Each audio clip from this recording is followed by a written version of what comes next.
Hey guys, welcome to session number 23 of the Trailer Music Composers Podcast. Kaboom!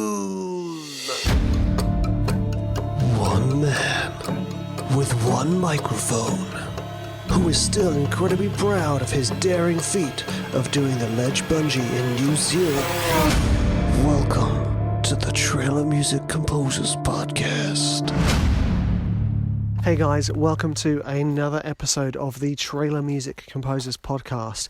In today's episode, I want to deal with another energy-related issue. And energy is so closely intertwined with creativity and productivity, which for any working composer out there is crucial. You know, and guys, just before you're jumping in here, I can tell you're saying, Rich, if this is going to be an episode about napping, you're going to get a massive high five. As much as I would love to talk about napping, it's not a napping podcast, chaps. It's about something slightly different, you know. And as per usual, this is like a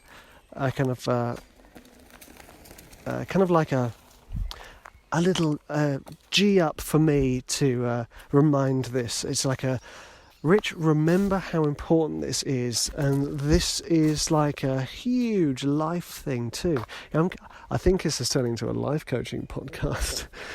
This is all about making sure that you're looking after yourself, and specifically, stop working all the time, guys.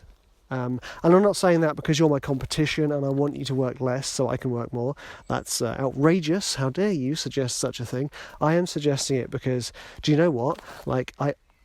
If I worked a 12-hour day or a 4-hour day, the amount I would produce in comparison would not be the proportionate amount more. So let's say in 4 hours of work, I produced 4 tracks, which would be huge and amazing if I did, compared to 12 hours. Would I produce 12 tracks? And I can guarantee I would not, and I can guarantee you would not. And if you did, the latter sort of 6 tracks would be of questionable quality. So, this is about you guys and me maintaining a boundary of work and not work. And I'm saying this to myself because I'm going to record this and I'm going to go home and I'm going to watch The Mandalorian, and it's going to be epic, so that tomorrow I can get back into my 3.5 hours of work and smash it. So that's what you're going to take away from this week.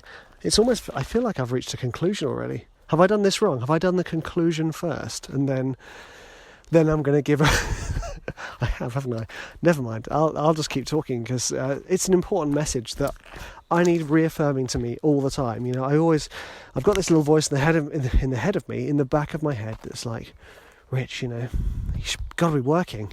If you're not working, you know, you're missing out. You're missing chances. You're missing this. You're missing. I'm like, okay, ease off.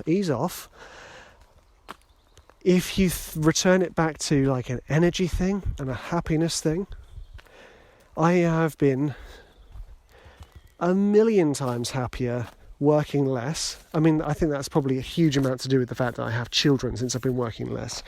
And they are absolute legends, and I love them.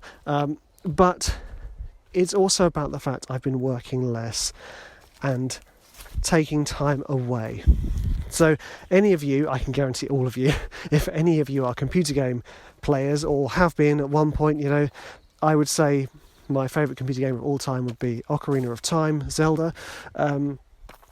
Now, if you imagine any of those computer games, first-person shooters, whatever you're doing, role plays, RPGs, there'll be like an energy level, and some of the cooler games will have a prana or a mana level, you know, hello wizards, that gets depleted. And, you know, especially with the later RPG games, where you'd actually have to take your character home for a sleep. Amazing. I love that. I mean, that's teaching life lessons, isn't it? You'd have to watch the energy levels, because actually you notice that your character, when they're tired, is more susceptible to, I was going to say illness, but that's not right, more susceptible to attack, you know, slower reactions. It's the same for you. So if you think, right, you've got an energy bar of 100, that's sitting on the top left of your visual screen. So imagine that goes bing, the little energy bar. Rich's energy level today is 75%. So if my energy level drops down to 50%, which it almost always does after lunch, and that's not always to do with a pasta coma, just in case you're wondering, if it drops below 50%, I can guarantee that I'm not like slower to react, like I'm doing some kind of karate moves, that I am less equipped to make accurate decisions and accurate critiques of my own music. Put that into plain English, I'm a bit of a what's the forking ash hole to myself when I'm tired. So putting it in plain English, I'm not very nice to myself or my music when I'm tired. So I could do this track in the morning and be like, this is the best track I've ever written. I'm a legend. I'll go have lunch. I'll come back and I'll be like, oh, why am I even bothering? I'm just a fraud. I'm sad. And that's just tiredness, because I've pushed past my boundaries. Now, some of you might be lucky. Some of you might be like, hey, Rich, I can do 12 hours and still think I'm a legend, which is great. Perhaps a little modesty might help, but if your energy levels are not diminished throughout the day, brilliant. Get to know yourself. Find that point when you cannot write positively or openly or without judgment. Without judgment. That's something you should walk around every day, without judgment. Okay, I'm going to the shop without judgment. Just try and keep that with your track. And this is what I've tried to preach all the time about writing, letting the music out without judgment. And the moment that judgment comes, you either need to find ways to deal with it, link back to previous episodes of dealing with your inner critic, or just stop working and go and have some fun with your family, go and have some fun with your friends, do something more useful with your time, because actually the improvements you would make on your track in that 2 hours where you're basically just being completely negative about your work would be absolutely minimal compared to going off and taking a nap, or going off and playing catch with your kids, or going for a run, or cooking a noodle soup and then coming back to it fresh either later in the evening or the day after. The improvements would be huge. I mean, just huge. And I'm pretty aware that a lot of the stuff I talk about in this podcast is mindset and I guess mental health, because I know how important it is, and how actually what happens is, if you imagine, I'm going to keep talking about this, if you imagine that the mood you're in when you write your music gets infused into your track, kind of like you splash a basil leaf into your bolognese to infuse it with lovely flavours of basil. It's the same when you're writing music. I believe that when you're writing your music, the mood that you are writing it in is infused in the track, and the energy that you put into that track is infused in the track. And if that energy is oh, I'm rubbish, this is awful, and you're constantly deleting, rearranging, it's just going to be stuck in that track. And that's why I put so much emphasis on this. And again, I do it to reaffirm it to myself that, Rich, it's okay that I'm going off in the woods and talking on my phone. Okay, admittedly I'm working, but I find this incredibly cathartic. And it's okay that I'm going to watch The Mandalorian. I say again, this is the way. It's okay that I'm going to watch that, and it's okay that I'm not going to be working, because you know what? My energy levels and my approach to my own work in the next day will be so much better. And this is something you can take away. I know plenty of composers who work themselves into the ground to the point where they just in tears about their work and their abilities, and they need to then take days off. And I'm not saying that that's a bad thing. I'm not saying that with judgment. I'm just thinking at the end of the day, go back to why you're doing this. You want to get that fun back into your work, don't you? I listened to this podcast called Entrepreneur on Fire, EO Fire. I mean, it's amazing. It's really really American, which I love. But he always talks about this thing called If it's not a hell yes, it's a hell no, which I think is a great thing. And I'm not saying that that's always the case, because there are plenty of things that aren't a hell yes that I would still have to do and would want to do. But I think it's a good thing to bear in mind when you're dealing with your work. Try and keep it fun.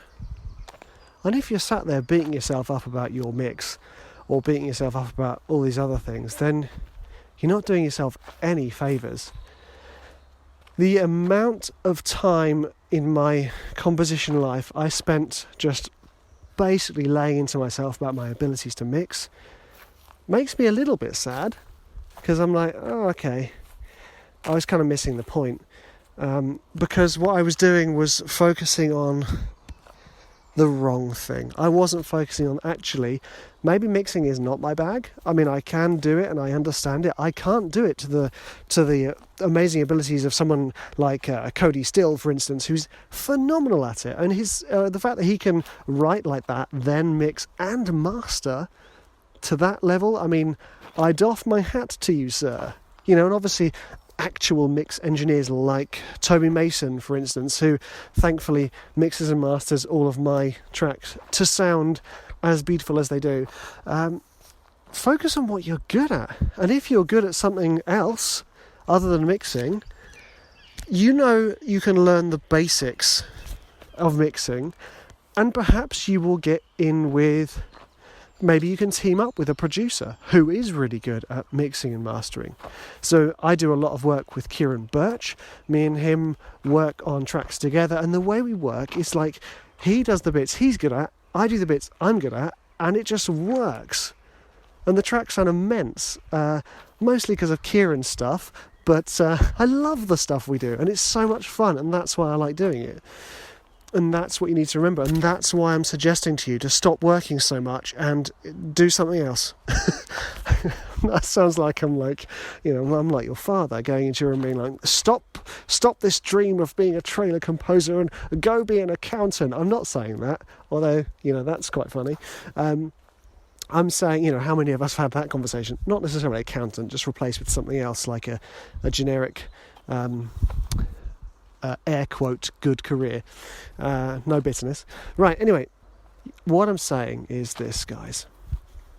Do the stuff you enjoy, and you'll hear me say this on my YouTube channel. You'll hear me say this on my courses. You'll hear me say this when I meet you in the pub.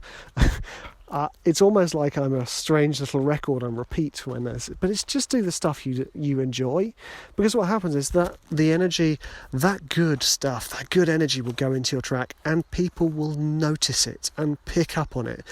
We're all musicians. We all understand that what we do is vibrations. We all vibrate. Our music is essentially vibrations in the air. And we all understand, well, hopefully we do, and if not, look it up, you understand the sympathetic resonance, that things of like materials, or like frequencies, will vibrate and resonate together. So if you understand that, it's not too far a leap to think, okay, the good vibes, man, that I'm putting into my track is then going to resonate with somebody else. I mean, admittedly, yes, the bad vibes you put into your track could resonate with someone else. Great. Do you want that? I don't know. And I think that's what you pick up. When sometimes you hear a track that's like actually really badly recorded and they haven't even mixed it. It kind of sounds like junk, but the writing is so good, you just don't care.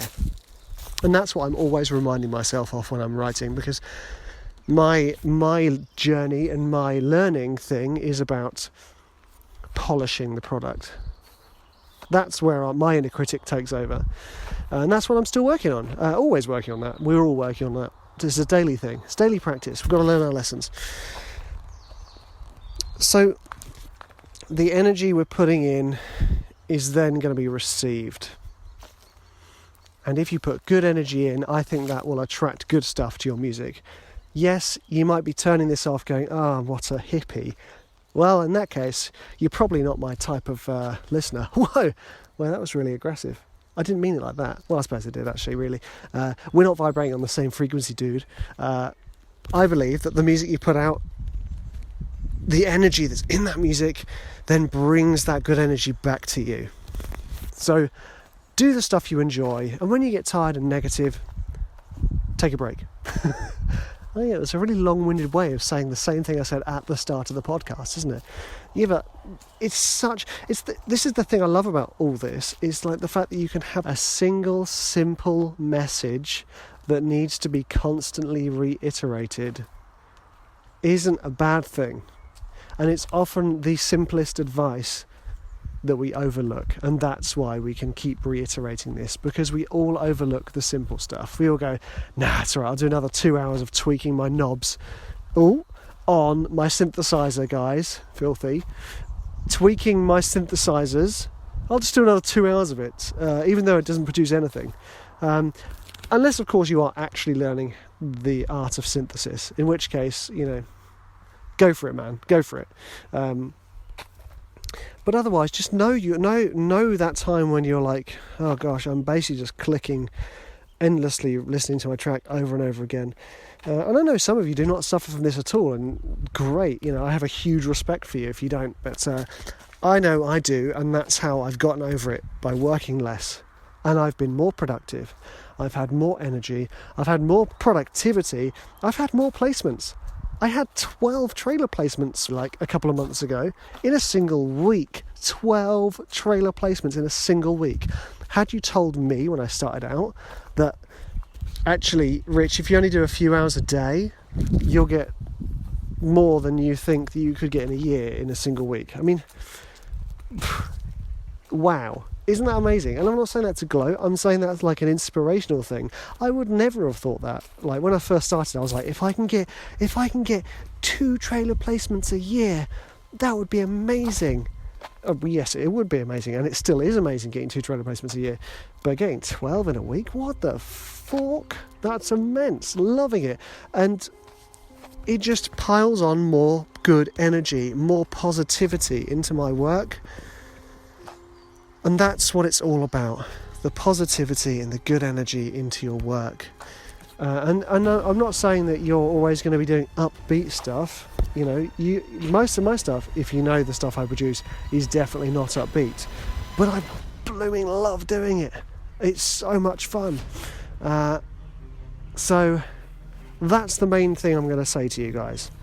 This week, try working less on your music. Give yourself the same goals, but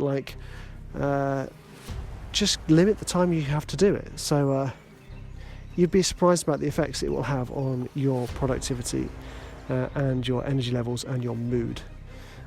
So I would suggest going to do that. Now, I want to say thank you again for taking your time to listen to this, because it's very nice of you to do that. I would also say thank you for all the good vibes you're putting into comments and feedback about the podcast. Any suggestions, guys, just hit me up on Instagram or something and just say, hey, I'd love it if you did this on the podcast. Thank you. I will. Duly noted, guys. And thanks again so much for listening. You are absolute legends. See you next week.